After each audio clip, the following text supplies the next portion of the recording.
Hey guys, welcome to this episode of the Rush Podcast. Today we're really happy to have Francisco Alves, aka Xico by Xico, one of Portugal's most talented surfers of all time, part of the golden generation of Portuguese surfing, entrepreneur and influencer.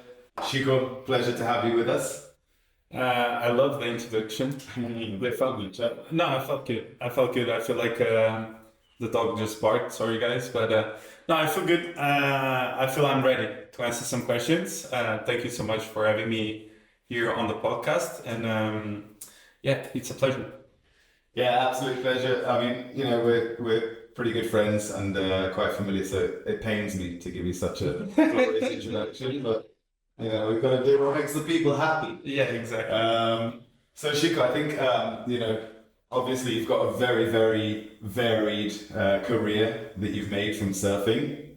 I'd love to sort of dive into the early stages. How you got introduced to the sport. Obviously, your father's background in the sport, and where that all started for you. So for me, it was really simple back then when I was studying. Like all my house had surfboards all around the place. So basically, I was seeing my dad go surf on the weekends and maybe in the afternoon, late afternoon. He wasn't surfing much when I was like around 8 or 7, but he was making an effort to take me surf on the weekends. So I started off really early, like around 6 or 7 years old, and it was really simple. I started off on a boogie board. I started on the summers like doing boogie board, and then I started standing up on the boogie board, and like the boogie board doesn't have fins, so I was doing like 360s on the boogie board. Okay. And yeah, it was like the playroom was to get the boogie board out and like to try to take off on it and just be on the whitewash doing 360s. So after that, I just got my first board. It was actually one of my father's board. He gave me. It was like one of those old guns, like really yellow, and it was cool. I thought it was cool. You had a lot of stickers on the board, and I was like, oh, this is like hardcore surfing, like Yeah. And then I remember you put like one of those like nose, like how do you call like those nose protections? Protectors. You remember back then everyone was using them because like it was like kind of like dangerous for other surfers to get in touch with your own surfboard. So yeah, I was at my like nose protection. Into those things. I don't know what happened, but like I love them. Like back then, I had like this huge reef sticker of the girl in bikinis, and then I had my nose like protection, like yellow one. I was like, yeah, I'm so sick, like I'm the badass. I'm the one, like I wasn't surfing like that good or like whatever, but my board felt like I was good enough to go out. And yeah, my mom used to take me out as well after school, and yeah, I started competing really early, like around like 9. I did my first nationals, and I remember it was in Algarve, and then Kikas was competing as well, Fred, and he got first, I got second, and I went back to school, and I was like, I need a girlfriend, like, what else do I need? I've got I've got a reef sticker of a girl, I've got a nose protection, I got second. What else do you guys need? Why am I studying still? No, I'm kidding, but I felt like, yeah, this is something I'm gonna do for the rest of my life. So I remember like that emotion that got me into surfing, like really deep down into the sport, was that emotion of like feeling I belonged to something. So back then, those small things were like small pieces that made me feel like, oh, I can do this. I'm gonna do this, right? Yeah, it's a very interesting one because I think everyone has their own angle of what surfing means to them. And so like for you, it was a sense of belonging. It was like being part of a community. Was more like being like looked at as cool, like just like was like a cool thing, and I was like, if I look cool, why not? Like We have another other kid who just wanted to be a badass and get the yeah, like I was like 9 or 10, so like you're the way you see things is the way people see you. So back then, like people looked and were like, "Oh, this is great. You look good on doing this," and I was like, "Oh yeah, this is sick. Let's go." Yeah, this is actually sick. So yeah, I started off young, and then yeah, I got into comps really early. And then I started like I'm originally from Costa, and back then I was probably Lisbon area, Costa de Caparica. yeah, and like I was one of the few ones that was surfing there like more like professionally. And then I was like, well, I need to like kind of like move forward with this, and it was actually my father's idea. Like, but I started training with David and Telm. They were like the best like coaches. They still are, but they were the best coaches, and they had the best talented surfers back then. When I was like around 11 or 12, was like Zé Vasco, like Fred. I think worked with them a bit as well, but more with his father. But back then they were like the guys to be with because they had all the best surfers from the Lisbon area, right? So it was like you're playing on the big team, you gotta train with them to be the best, right? So yeah, I was going to ask you if you had any other kind of mentors or like a surf school that you sort of honed your skills in. So I guess it was these guys that really like propelled you and took you to the next level, right? Yeah, until then was everything was a bit amateur. Was a bit amateur from my perspective. Was just like a father son thing, like on my own beach, like really, really close to my house. I started surfing with in with Inácio in Costa, which is like he owned the own club. He had his own club back in Costa and was like a really cool club with everyone that lived in Costa. But then to take the next step was around that quarter. I moved to David and Telm, and yeah, it was like the next step for me in terms of career, and it's where I felt well. This is not about like being cool or being the guy on your own street. You gotta like just like take this serious, and they were doing such a serious job back then already for like the time at the time we back then was not as professional. Nowadays you see surfing in like Olympics, this and that, but back then they were taking things like if Olympics were there already. So it was great to develop my surfing and that was basically improve with the best for sure. So it's kind of like that initial feeling got you into surfing, and then when you saw, hey, I actually have a chance of doing something with this, and when you had the kind of guidance and support of these more professionally minded people, something kind of switched for you. Yeah, and when you train with the best, you kind of like change your perspective on things. Like suddenly you thought you were good, and then when you train with the best, you understand you're bad. So that helps you having an understanding early on a young age on where you are. So you're not delusional about like your level or your own street. So like it's really important when you're young to travel the world to really see other surfers, because it gives you the perspective on where you are in terms of level, and it really helps you to kind of like settle down and don't be a bit cocky about something that you're not. Train with lines, become a lion. Right? Yeah, That's exactly. philosophy. It humbles you, and it's a good humbling because it gives you a more humbling perspective on what you're doing. Indeed. And tell us a little bit about that. You know, very much, a lot of people very much regard that as you guys as the golden generation of Portuguese surfing. You know, yourself, guys like Vasco Ribeiro, guys like Frederico Moraes, you know, stepping into that first real role model who was Saka competing in the championship tour. How was that dynamic between you guys? What was it like growing up with, you know, a group of kids all from the same area, all with a similar drive and passion? Yeah, it was great because like you had that drive of seeing someone else doing better than you, and you try to do better than them on the next one, right? So that helps to the improvement of the sport and of all the group, right? Because everyone is competing with each other all the time, and you're always like, you want the best for someone that is next to you, but when you're competing individually on surfing, you want to win, right? So at the end of the day, it's like we know each other, we are all friends, but in the water we want to be the one that gets in first place, right? So it was like a healthy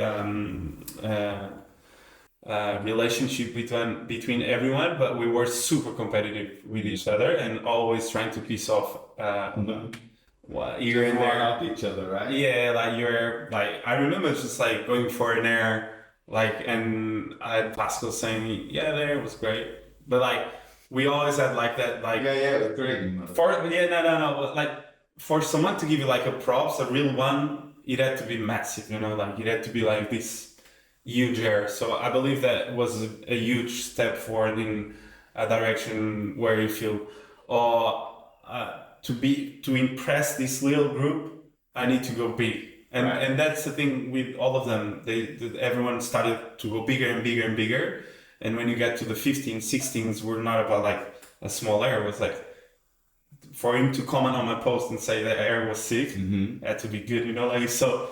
And that's the like the silent competitive zone you're in when you're in a niche like surfing, right? Right. You don't see people like going for a blow for blow on words, but you can feel the energy around the niche where you know in that niche if you want to be the best you got to do certain things without even speaking. So that's the funny part about the sport. It's kind of like having a whole group of brothers, right? Like, you know, sibling rivalry between. Yeah, exactly. You really want them to do well. Exactly. But the thing that's going to give you the most satisfaction is just rubbing their face in the sand and beating them, right? Yeah, exactly. And then speak about that after, right? With a love. Yeah. And I guess especially when you're young and like Yeah, sort exactly. of molding each other, right? I guess Exactly. now in later life, how do you guys reflect on that? Like, are you still a tight group? Are you still good friends? Like, is that something that has shaped all of you going forwards?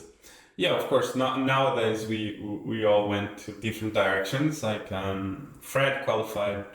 Zé Ferreira started his own business. He worked on other projects. Gervis is in Abu Dhabi working at the pool. Oh. So this makes us realize that you can be part of this big group with a lot of talent, but at the end of the day, one or two make it, and the others kind of get left behind.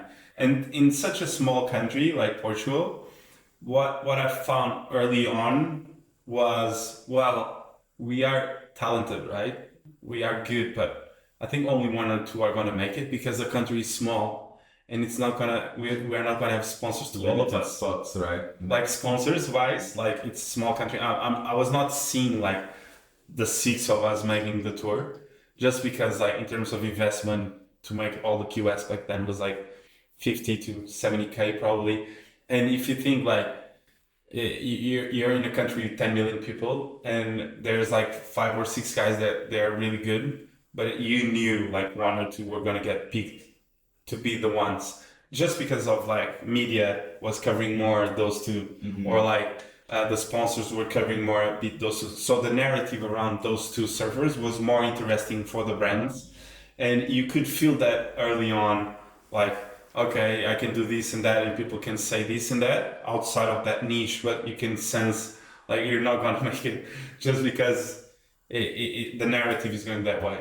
I think that's something that's really apparent in professional surfing, right? That like the needle in a haystack kind of chance of making it isn't really just down to your ability in surfing, right? It's kind of like a total package, how marketable you are, how you come across in on camera, you know, how brands can sort of utilize your image to progress their brand image.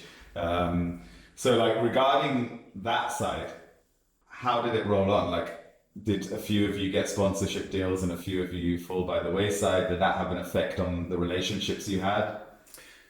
Not on our relationships, but it was hard for sure. Like seeing someone with like a 100K contract and someone with like trying to get like a 10K contract and not getting it was hard. But that's the industry. That's how it pans out all the time in other sports as well. So at the end of the day, it was just like good because it gives you a good understanding early on your life that there's always paths, right, for people, and we don't follow the same one, and that's not a problem, right? Right. Because like sometimes in sports, people think like if I'm not doing this, what else can I do, right?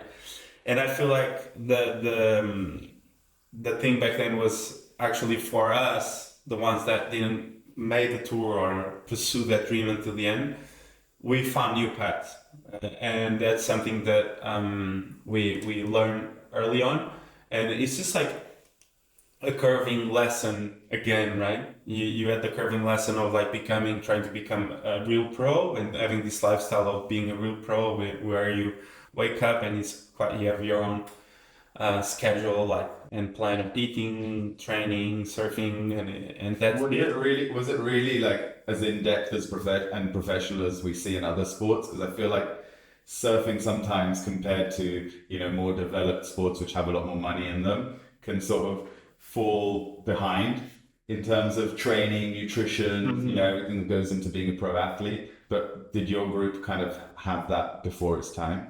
Yeah, it had most likely because of David and Nuno, the coaches. They were really professional about the sport already, and they took things really seriously. So even the nutrition they wanted us to have during the comps and what we were doing, what time we were going to bed, what time to wake up, stretch, all that was into The full package. yeah. We were doing all that. I was probably the worst in terms of like respecting like all the Doesn't boundaries. surprise me in any way. No, I was like Knowing you, your rebellious character, you're like, I can't. no, Really I was not. I was not like rebel in in the terms of like, oh, I'm gonna destroy the system. I love the system, and I was cool with that. I was just like on another mindset already early on. Like when I was like 15, 16, I was saying, oh, I want to be marketing director of Rico. I remember to say this on the airport, and we were doing like pro juniors when I was 15 or 16. And they were like, what? Do you reckon that's possible? And I'm like, yeah, I think so. Why not? So you serve for a brand, you know the brand really well. So you kind of grow up with the brand, and then at the end of the day, you can represent the brand and really help kids to pursue the same road or better than yours, right? So I had a different vision already. So already back then, you had this kind of like bigger picture, sort of entrepreneurial mindset to what you were doing. yeah, I was not feeding everything from the results I was getting into competitions. Not at all. Like I was always like finding like new ways of making it happen. Just because I couldn't like allow my mind to stick into one thing only. Like for me, it always has been really how do you say when you're stuck into one thing only? Stagnant. It can be stagnant. Limiting. Yeah, limiting for me was a bit limiting because I've always been really creative and my mind always goes into different places all the time. And for me to be in the same like schedule and the same program all the time was a bit like hard. One dimension. Yeah. You need a lot of things. Yeah. I felt I was like not going to places I want to, right? I need a bit more. So I wanna touch upon that kind of way you took it in the entrepreneurial side in a minute. But before we do that, because I think like a lot of the people who are listening and watching the podcast aren't so familiar with kind of like the paths that potential pro surfers have to make a career. Can you talk a little bit about like those early days of picking up your first sponsorship and how that kind of compares to the sponsorship opportunities that exist now in professional surfing, especially here in Portugal?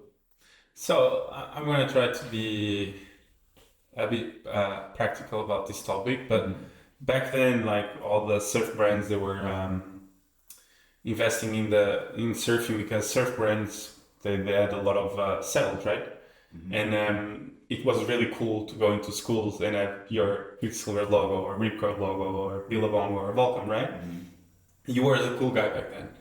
And when we saw this shifting in the industry where we saw a big shift in prices like Zara coming in and doing Fashion kind of world. exactly, and you see also like the inflation in any industry that you live in, and fathers in general they cannot afford every time like a shirt of 60 euros, right?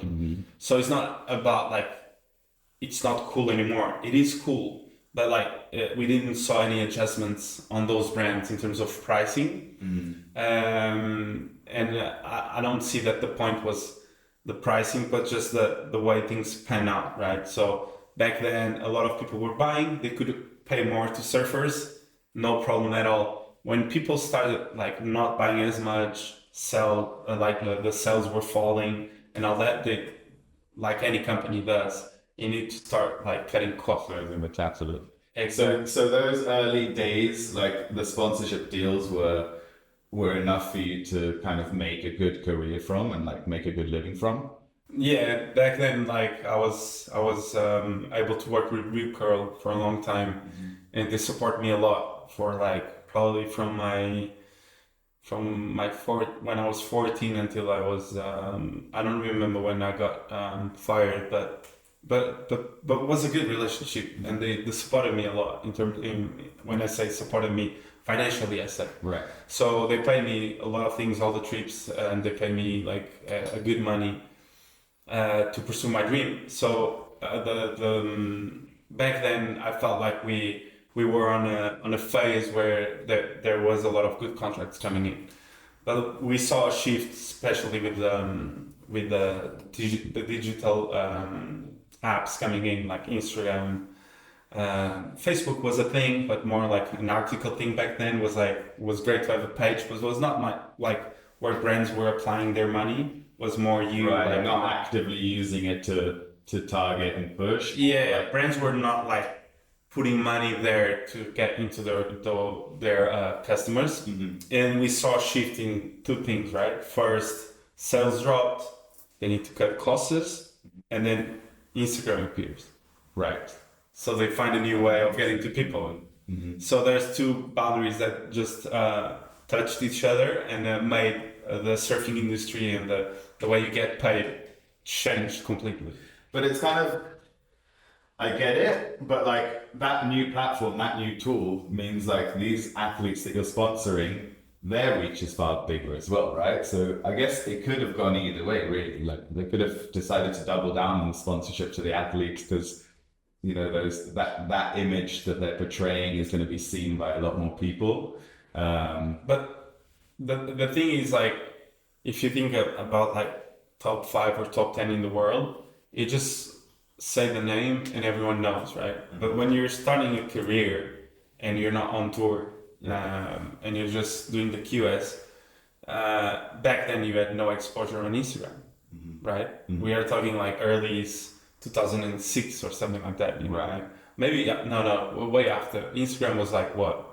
Instagram, the boom of That person is she. the boom of Instagram was like, I remember I was in Australia 2013 and I was taking toilet pictures on Instagram already. Was that my first? high quality content maybe is. No, but I remember it was just like a funny, but maybe 2016, 17, Okay. 18, I don't know. But We'll like, have to check that. We'll have to check that. but like, what I'm saying is you couldn't do a career out of Instagram for 7-8 years. You know what I mean? Yeah. But the sales have already dropped, right? So you need to cut costs, but the platform was not there yet. So what we are seeing nowadays is like guys that don't have that dream or compete, promote surf because they surf and they live the lifestyle, right? And then there's brands that see, oh, this guy has like 500K followers, he's got good engagement rates, he's a good guy to communicate our brand. Right. And that's the way brands found out about surfing. So there's two. There's the other side as well, where brands that were not belonging to the surfing world because of that new tool, they're coming in, right? So there's always two sides of the story. And I believe nowadays you can see brands positioning themselves near the sea and promoting surfing in the lifestyle and adding money into the industry that back then was impossible. Right. Because there were only like magazines and websites, right? And like small blogs here and there. And magazines that you could only find in specific shops. Exactly. So there's two sides of the story, I believe. There's good things and bad things on both like sides, but the truth is that nowadays there's more opportunities for people to make their own brand and to make money out of their own identity than back then as well. You know, because back then, or you're winning or you're winning, or you're doing the cover or you're doing the cover. If you're not doing that, what are you doing? Yeah. You know, where are you? Yeah. You know? But I guess it has created this kind of like twilight zone for surfers who are looking to make a competitive career from surfing. You know, one of the sort of big values behind what we're doing at the Rush is this relationship that we've had with pro surfers for the last half a decade, and understanding how difficult it is for them to make enough money to be able to live and survive, to feed their competitive career, to be able to be in the water every day, to train, to travel, to compete, to have the equipment. And I think that's something that has become incredibly difficult for pro surfers or budding, pro surfers who want to make a big career from it. It's, if you're not kind of like putting your efforts into that marketing influencer kind of element, or if you're not one of the top 5 in the world, like it's really, really difficult to get enough sponsorship to be able to actually live a dignified lifestyle. And I think that's really one of the drivers behind what we're doing, is to try and provide a good, honest, decent living for these people who are incredibly talented and who have spent longer than doctors spent to get where they are. And I think it's a really interesting story that you have of how you managed to make a career from surfing and in and around surfing without directly pursuing that competitive side of things. So I want to sort of touch upon that, where that moment happened, where that switch happened from Xico, the pro surfer who wants to win the CT one day, to the other endeavors that you took on. And it sounds like from a young age you already had these thoughts and visions in your mind. So can you tell us a little bit about that and how that process happened? So basically, it was I think the turning point was when you lose your sponsors. So adversity pushes us to be creative.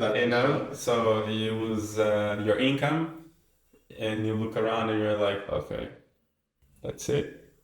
There's no one knocking on my door with another bag of money. Unfortunately, where's the sack of money that every month? Is someone eating my IBAN? Someone eating my IBAN? Waiting to see them. No, yeah, just lost the sponsors, and I was like, yeah, I'm gonna go back to study. I went to study marketing and business. So you stopped completely with the competitive surfing? No, I was doing the nationals. Okay. I was doing the nationals. I always got, but yeah, I kept surfing. While I was studying. But my main focus was to do my degree on marketing and business.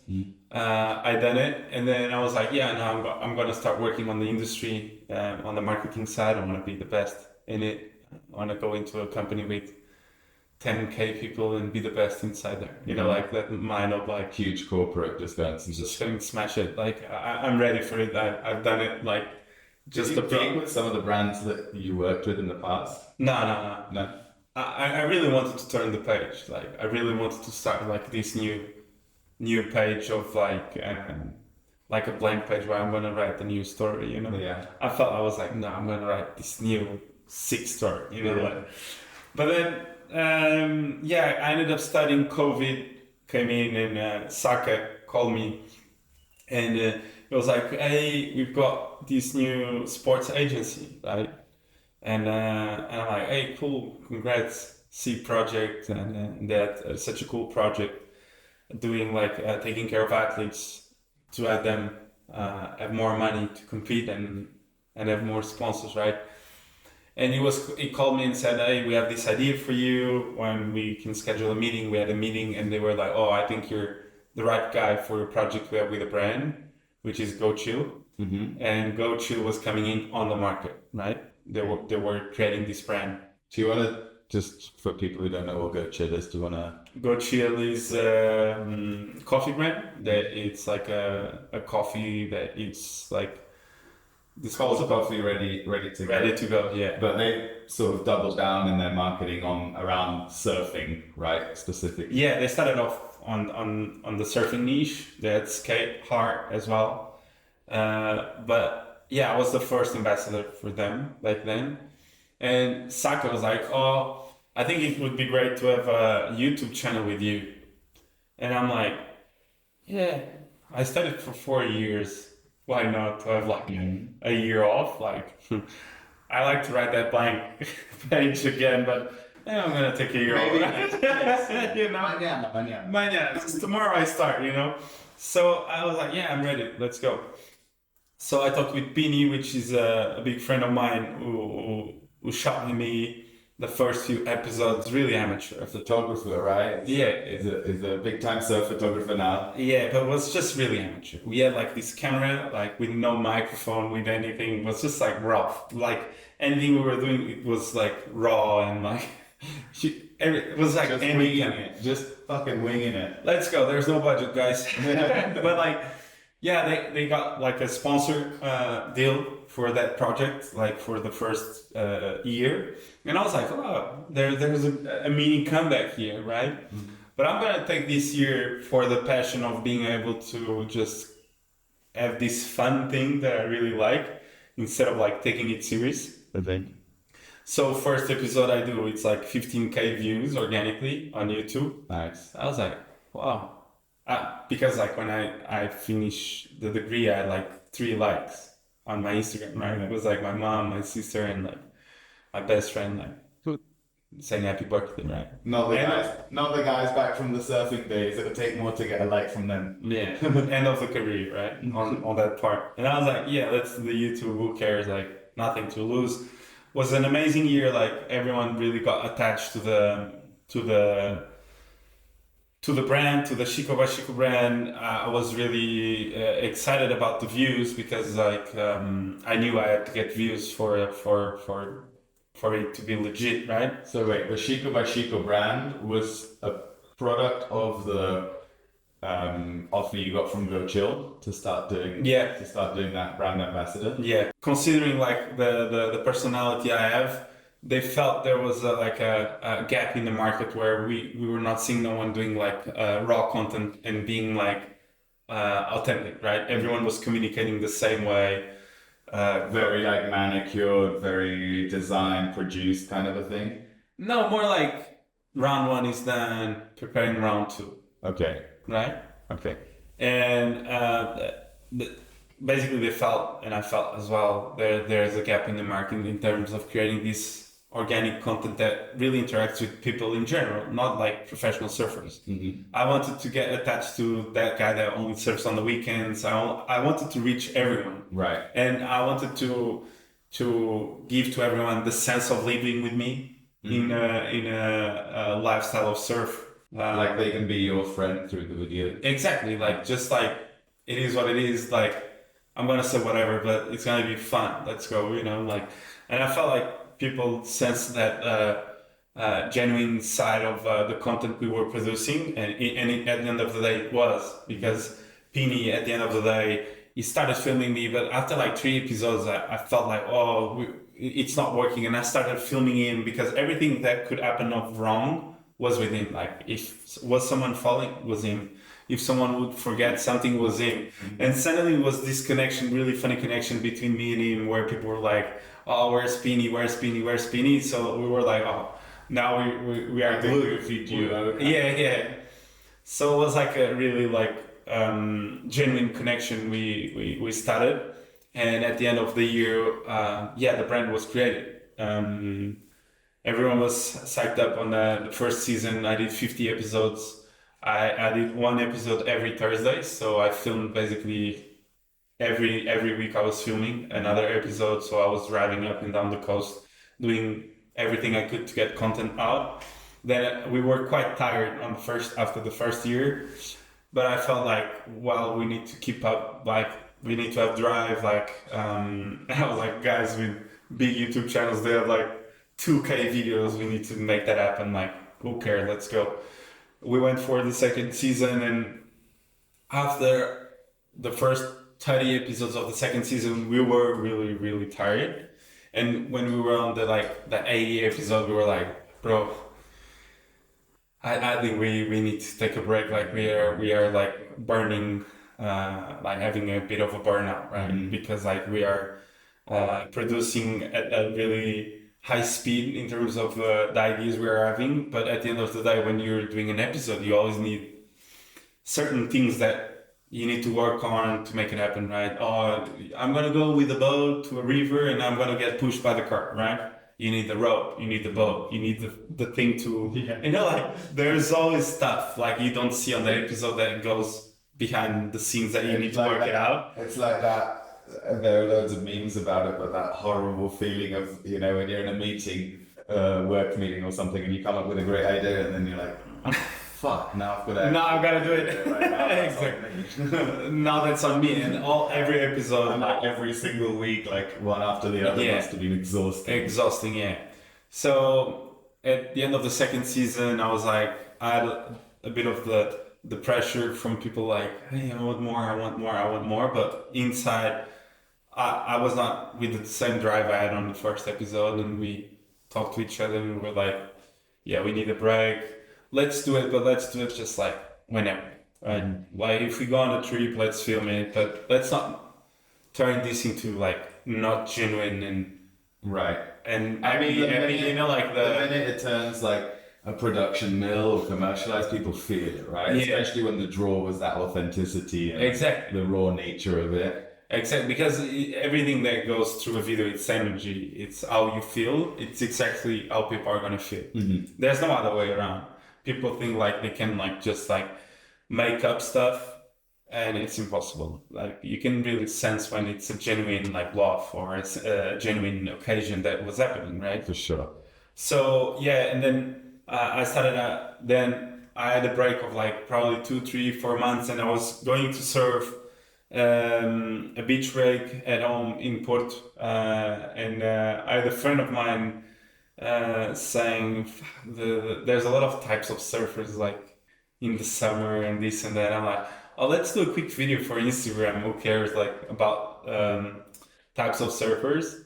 And I did the first one, and the first one had like 100K views straight away, Oh, wow. and like 300 comments or something like that. And I was like, wow, this is actually cool. We've got something here. So it all started again there like 2 years ago. I started off on the reel side. Uh-huh. I didn't stop on the YouTube. I did a couple episodes, but not with the same consistency that I had before.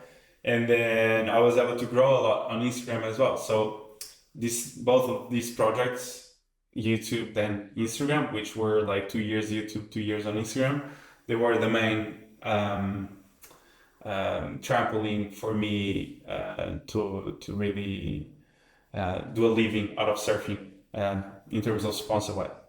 Yeah, because I think that's like, I think it's a dream of many people, even not pro surfers. You know, I see all the time people trying to make some sort of a lifestyle or living from surfing. And like, especially for someone coming from the pro surf world, being able to kind of couple your skills and your interests together to do something and produce something that's actually going to allow you to live from it. It's like, you know, it's a really interesting path. But I think like all these avenues, like it basically shows, and I always like to feed these podcasts into kind of like a message for people out there, you know, that it is completely possible to take something that you love and is your passion and find your skills in a more professional environment and kind of couple them together, right? That's basically the message that I'm getting from you, and like something that I find very inspiring from what you've done in your life so far. That you've managed to bridge that gap and roll with the punches and keep that movement going and never give up on it.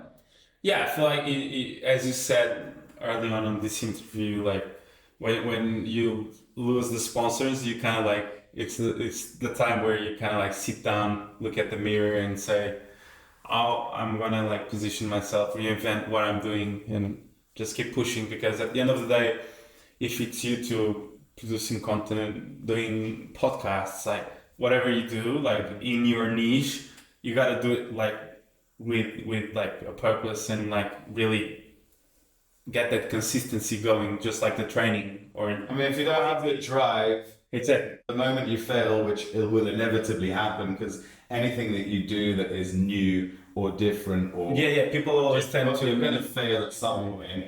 If you don't have that drive, then that first failure point is going to be your last failure point, right? And you gotta be passionate about exactly what you're doing, because that passion and that fire and drive, it's what you believe, right? Because in the industry where you produce content, you cannot be like asking others what they think about your idea, because at the point you do that, you're gonna stop because people have different opinions. People are going to say, "Oh, I think that's really a clown thing. Oh, I think that's not funny." Well, I think you got to do your own thing, right? And I mean, like, you've faced some of that kind of criticism Yeah, of about course. what you do with your videos, right? Yeah, of course. The first few ones I had like, "Oh, what are you doing? What this? What that?" But then people tend to always have a weird feeling about what's new, right? In the industry, any industry you look at, like when Tesla came out, we were like, what was that? An electric car? Where's the noise? Like Yeah. at the end of It'll the never day, take off. yeah. At the end of the day, nowadays, all of those guys as well say, no, it's actually cool. Like so. Yeah. So you always go into that process where you do something different, people strange, then if you're good enough and you punch that rock and you go through that rock, which is the hardest one, which is the start, and you go up in terms of consistency and people actually enjoy it, then people look at you as an example. It's not easy to be originary, basically. I mean, it's like they say that they laughed at Christopher Columbus when he said the world was round, and now try and say that it's flat. Yeah. Exactly. I wanna sort of peel back to those moments when like that the sponsorship kind of fell and the pro surf career, that dream kind of started to dwindle away. I think for a lot of people, initial dreams in their lives and kind of like losing them can be a huge breaking point. How was it for you? How was it dealing with that moment? Like we talked about what happened afterwards, but what about that moment itself? Well, on that moment, I felt the universe was doing the right thing, right? When it was, yeah. Okay. I was like, yeah. I did not expect that. Yeah, it was time. Like I felt it was time. I had a really good like couple of years like traveling the world without actually being that compromised with what I was doing, right? So I always had a different vision than the other boys like Fred, Vasco, even Nick. They were working really, really hard to achieve what they were looking for, and on my perspective, I was doing the best I could, but I was not so in love with competition as they were, Right. So my passion about competition was not as big as them, And I was with the aging, I fell further and further like away from actually loving to win. Okay. When you're young, it's cool. Yeah. But then when you understand what's winning, what's losing, it's just a perspective people have from you, right?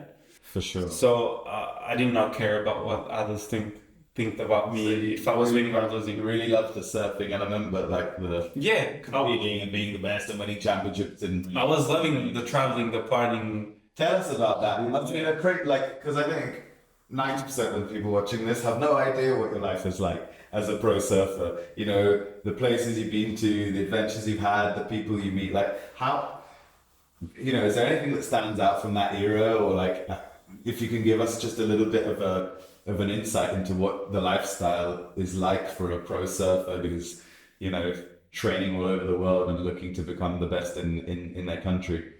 Well, like the first thing it comes into my mind is always that X factor when you travel, right? When you go into places like new places and you're young, it's like incredible, right? Because you get into places like, oh, I'm in Australia for 2 months alone with two of my mates, and we were like 16.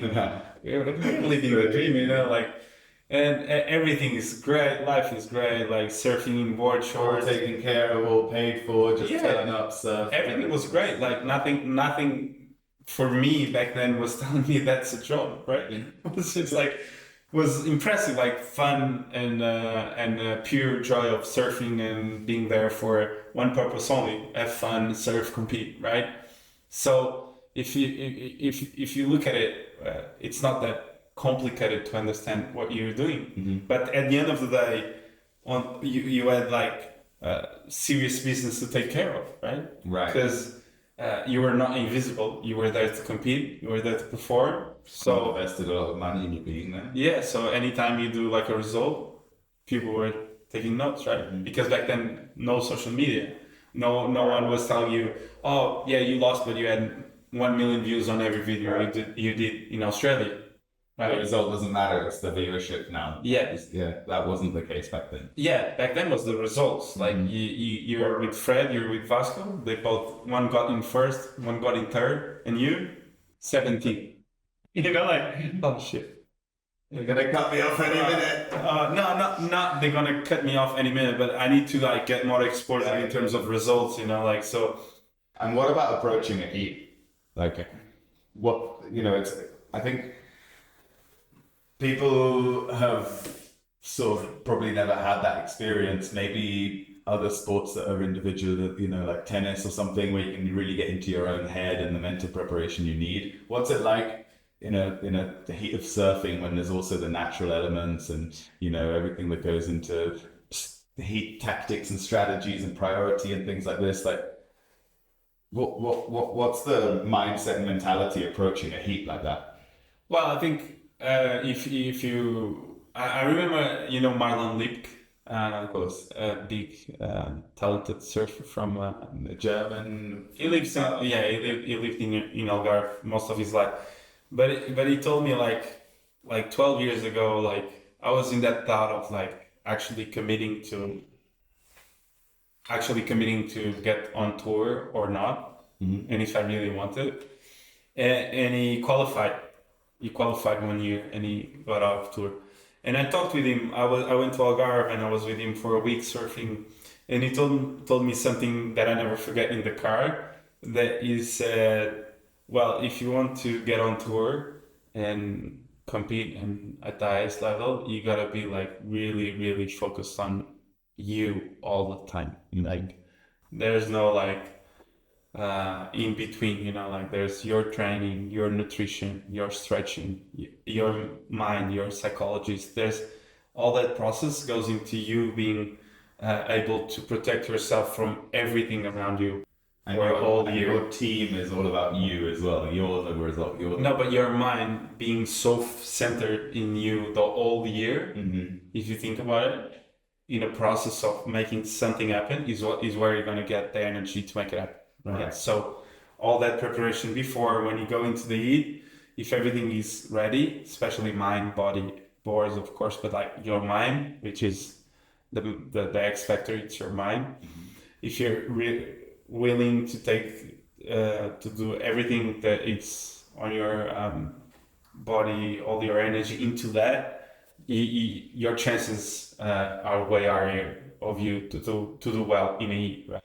So it all starts before, when visualizing something and really feeling the energy of doing something and then making it happen. It's not like about the moment. It's not like you don't prepare like yourself to win right before the heat. It's just like it's a process. Yeah, I mean, it's something that we see like on the CT all the time, right, guys? Like if we take Jack Robinson as example, who really like works hard in that, getting in that Zen state, that mental preparation, the kind of meditation, really laser focused.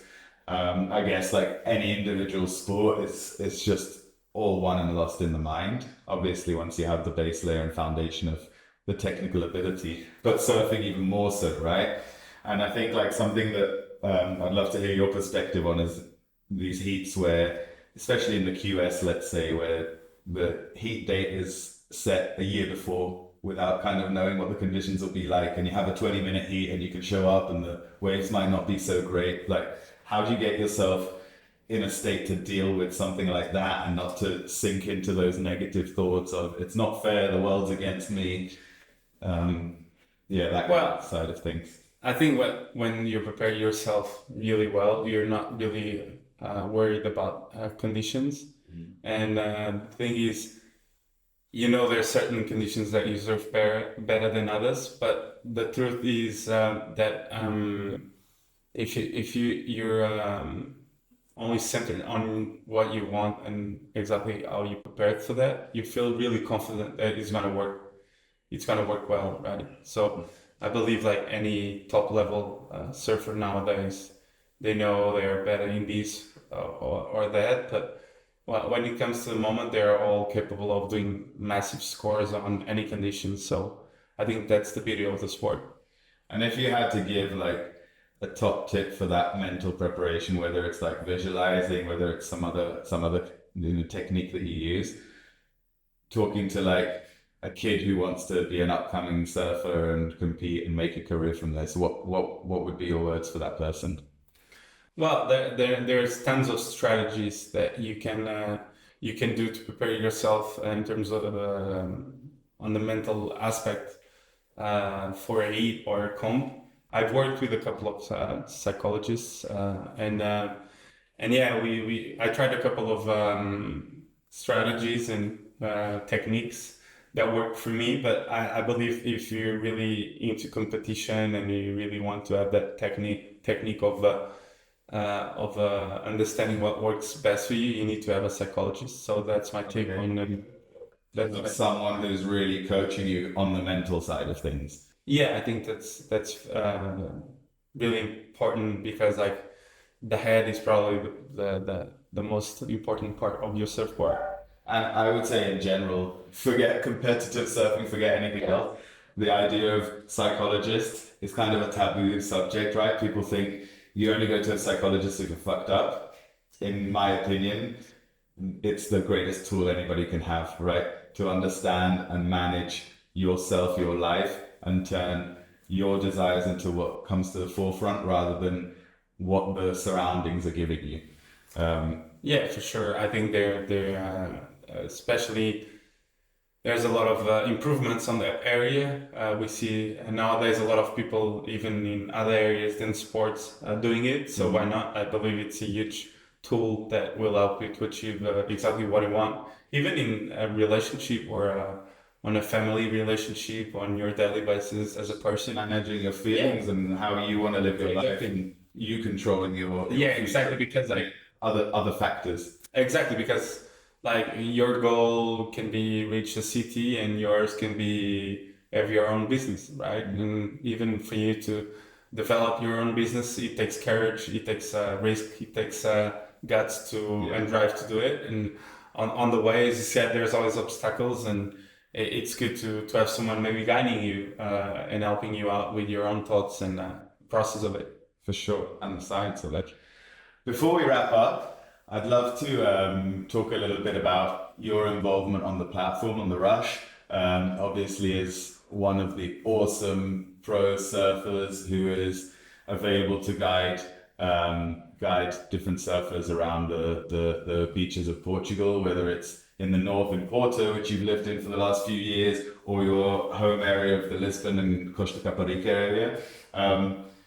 Just because you're someone who's kind of like so involved in what we're doing at the Rush in terms of bringing entrepreneurship to the surf world and kind of making a change based on what you actually care about and problems you see in the industry. How do you view the Rush? What does it mean to you? Well, I think it's an amazing tool for surfers to make a living out of something that they developed a certain skill for so many years. So, for example, you see Vasco, world champion, 20 plus years surfing, and as a surfer coming to Portugal, being able to surf with Vasco for 5 days, it's just like, are you kidding me? It's a dream, right? It's a dream. Like, tell me another area where I can travel right now and spend like 5 days playing football with Thierry Henry. Yeah, There's not like exactly. there's not a Ballon d'Or option where I can spend like 4 days for my kid to play football with him, right? So having this platform to give the possibility to people to have contact with certain local pros and local kind of like heroes is just like a huge improvement on the way you travel and the tools you have to travel because you will be able to basically be with the best and have the best guide as possible and that's not money that can pay that, right? Because that's all the knowledge and all the traveling and everything that person did before is feeding that into a person into 5 days. Yeah. So I believe that's a huge advantage of the Rush. And you as one of these guys, one of these pro surfers, like working with people and guiding them and sharing that knowledge, like what excites you most about that? Yeah, I just love to communicate, right? It's one of the reasons why I started the YouTube And your marketing yeah, degree. everything it's around communication, right? I believe anything you do in life, it's communication and being able to have a group of excited people about like a sport that I love so much, besides like qualifying or whatever, like, and bringing the best out of them in a place where I know so well, which is Portugal. It's amazing. Like, it brings joy into my mind when I think like when I see someone like I push them on a wave and they just stand up and they're so excited because they made it. It brings me like it brings me back to when I started surfing, right? So I believe it's all about that moment where you feel the click and you're like, oh, I'm stick to this for the rest of my life. So I believe the rush can give the possibility of people to have the best experience ever. Amazing, amazing. Yeah. So, guys, if you're coming to Portugal to surf in the Porto region or somewhere around Lisbon, check out Xico. Thanks, man. Xico, this is awesome. Thanks so Thanks for coming down. And yeah. Yeah, let's roll. Thank you so much. Bye bye, guys.